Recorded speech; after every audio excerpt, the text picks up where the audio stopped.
Матурантите се имунизираат против тетанус, последната вакцина со која се исполнува редовниот вакцинален календар. Надлежните од Кумановскиот здравствен дом задоволни од интересот кај средношколците. Велат имунизацијата тече нормално, не се вакцинираат само лицата кои во моментов не се во државата или пак се спречени поради болест. На располагање дополнуваат има доволни количини вакцини. Како и сите други вакцинации што е потребно да бидат примени редовно и по редовен вакцинален календар, така и тетанус, значи како вакцина која што го заокружува оној вакциналниот статус кога се прима за сите кои ги имаат примено сите претходни дози, и примањето на тетанус представува значи едно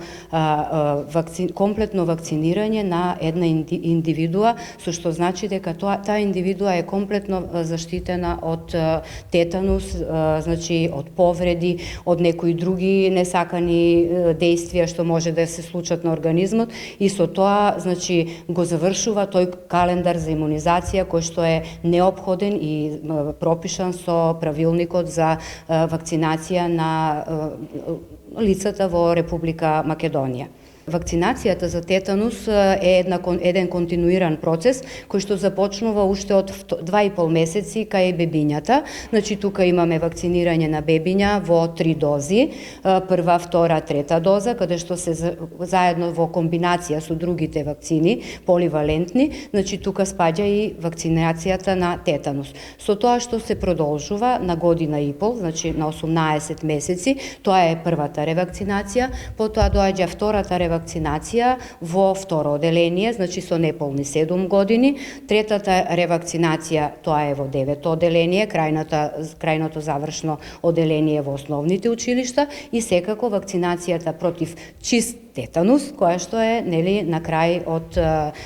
мислам на 18 години и крајот на завршувањето на средното образование. Со тоа може да кажеме дека една индивидуа, значи ако ги има примено сите овие вакцини, е комплетно заштитена од тетанус и од други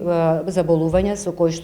кои што е вакцината наменета. Вакцината тетанус значи штити од тетанус, самата болест тетанус, која што е предизвикува која што е многу лоша болест, акутна болест, која што е предизвикана од една бактерија,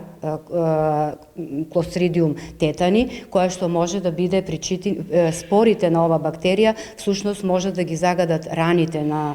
доколку постојат рани од некоја ует од животно или повреда, и со тоа да биде значи малку загрозено и не малку, туку малку повеќе здравјето на секој од оној пациент кој што е